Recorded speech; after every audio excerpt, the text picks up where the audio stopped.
5 acciones anunció Lenín Moreno para mejorar la economía del país. El déficit fiscal es elevado y la deuda pública histórica ha crecido 4 veces en 10 años. Aunque el presidente Moreno no anunció medidas concretas para atender los problemas fiscales, ni tampoco medidas de ajuste, explicó las cifras con las que se entiende que el endeudamiento supera el límite del 40% del Producto Interno Bruto. Veamos cuál es el diagnóstico económico y qué incluye la proforma que ahora deberá conocer y aprobar la Asamblea Nacional tras la vacancia legislativa. En un endeudamiento y un grave escenario, asumo con responsabilidad el compromiso de enfrentarlo. La situación es crítica. Así fue como este viernes en cadena nacional el presidente Moreno explicó la situación económica actual por decisiones que aseguró no fueron debidamente mesuradas y se puso límite a la sostenibilidad de nuestra economía. Con esto dijo, hay 2 momentos. Ahora con el diagnóstico de la coyuntura económica, es decir, cómo recibió el país el 24 de mayo y con la proforma presupuestaria para lo que queda del 2017. Y el segundo momento, cuando en septiembre presente la proforma para el año 2018 y se anuncie el programa económico de su gobierno para los próximos 4 años.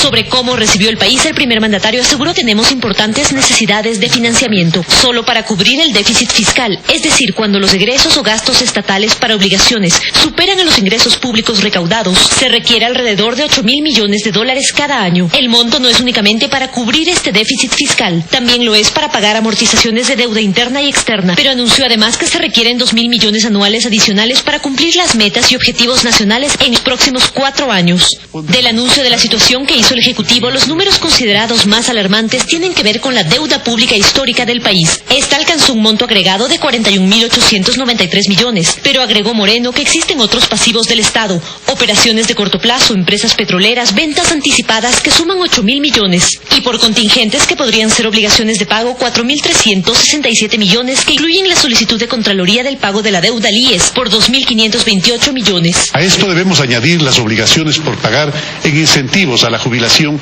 que ascienden a alrededor de 1.000 millones de dólares. Respecto a esta radiografía del escenario que calificó de grave, Lenín Moreno anunció 5 acciones que ejecutará para mejorar la economía: dinamizar el sector de la construcción, incentivar la inversión e ingreso de divisas, impulsar el uso de medios electrónicos de pago en coordinación con el sistema financiero nacional, establecer medidas de austeridad y priorizar la inversión pública. Sobre la hoja de ruta, la proforma para lo que resta de este año es de 36.818 millones de dólares, es decir, eleva 2% respecto del presupuesto codificado del año anterior, que llevaba ejecutado el 33,2% y comprometido el 36,2%, números hasta el 30 de mayo. Los supuestos de esta proforma se calculan con un precio del petróleo ecuatoriano de 41,69 dólares y estimaciones de exportaciones petroleras por 136,6 millones de barriles. Y además, en base a la proyección que hacen del crecimiento del Producto Interno Bruto de 0,7%. En esta proforma, con el presupuesto indicado, las prioridades de gasto señaladas son: primero, educación con 5.198 millones, salud 2.779 millones, vivienda 1.157 millones, bienestar social 1.048 millones, seguridad, riesgos y defensa 3.453 millones.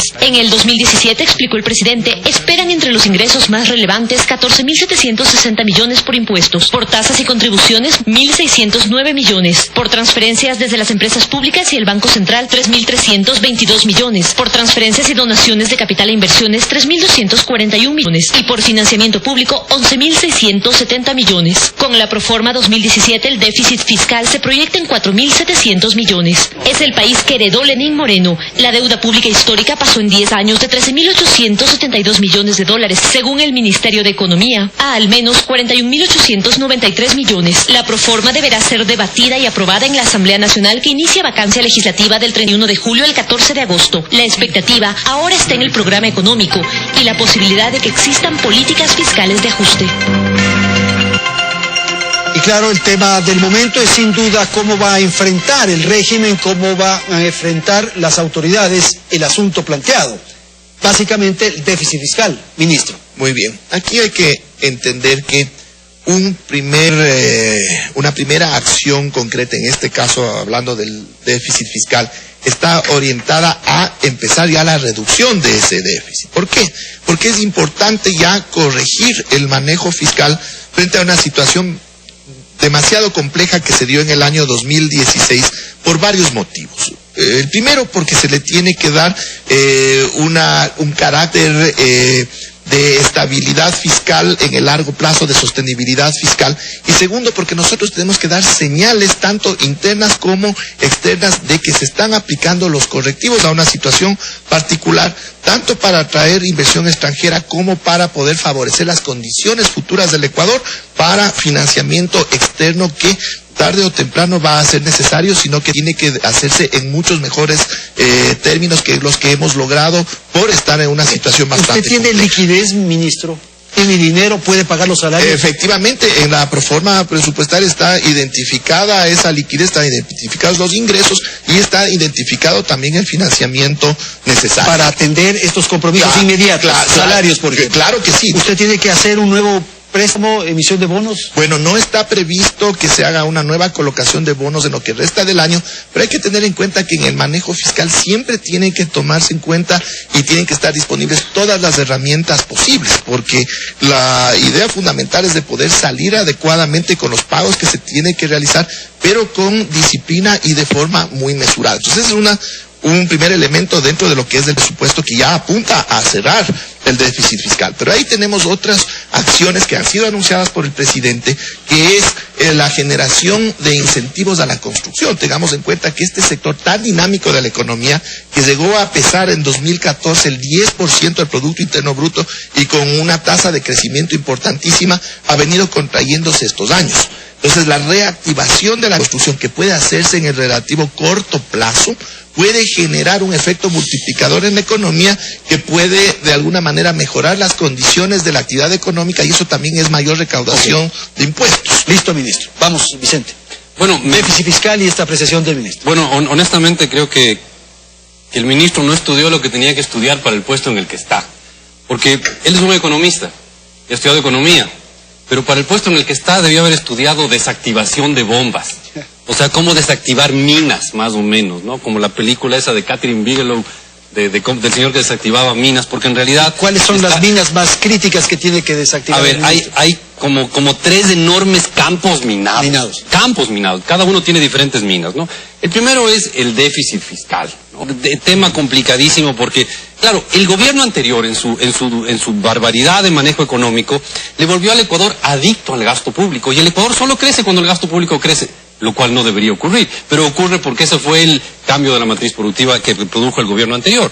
Entonces, primero atacar el déficit, lo cual es complicado porque si frenamos el gasto de una sola, la economía tendría un frenazo de golpe. Entonces hay que a la economía primero hacerle acuerdo de que lo básico en economía es producir y no solo consumir. Entonces, primera cosa, acostumbrarle a la economía que viva con un gasto público más pequeño. El segundo campo minado, porque no es solo una mina, es un campo minado, es el tema de la enorme deuda. Una deuda que eso está conectado con el déficit porque a cada dólar de déficit hay que ponerle $1 más a la deuda y hay que enfrentar una deuda que es de corto plazo, de altas tasas de interés y compleja de pagar. Debe ser uno de los mayores dolores de cabeza para cualquier persona que esté en la tesorería del Ministerio de Finanzas, el ver cómo van renegociando la deuda porque tienen que renegociar todo el tiempo nueva deuda y conseguir nueva deuda. Y finalmente el tercer campo minado es producir. Este país tiene que acordarse que lo central en economía es producir. Nosotros nos enseñaron que economía, la ciencia económica existe porque en el mundo hay escasez. ¿Cuál es la herramienta de lucha contra la escasez? Producir, así de simple. Entonces, el tercer campo minado es producir. Para eso necesitamos inversión extranjera, inversión nacional, inversión privada, necesitamos un montón de incentivos para que la gente realmente se acuerde que tiene que invertir y producir. Entonces, esos son los 3 campos minados y cada campo tiene un montón de minas que están por ahí escondidas y complejas de trabajar. Volvamos rápidamente a la deuda porque ese campo minado que refiere Vicente requiere, yo había señalado en un momento que conversábamos, reestructurar, pero usted dice que no es ese el caso. A ver, ya estamos atendiendo 2 de los campos minados con lo que acabé de explicar. Uno, el de la deuda y el déficit, al ir avanzando con una contracción del déficit, entendiendo que en los años anteriores ese gasto fiscal ha sido un gasto que ha tenido un componente muy importante de inversión pública, que si bien es la que ha activado la economía, pero ha permitido construir una infraestructura productiva que está ahí, no nos olvidemos. 10 años después tenemos 10 proyectos hidroeléctricos que antes no existían, tenemos miles de becarios que ya han regresado con capacidades de generar alto valor agregado, etcétera, etcétera. Entonces nosotros lo que tenemos ahora es que aprovechar esos recursos que dejamos de inyectar en inversión pública para poder aprovecharles de mejor manera en el resto de usos que se dan en el manejo presupuestario.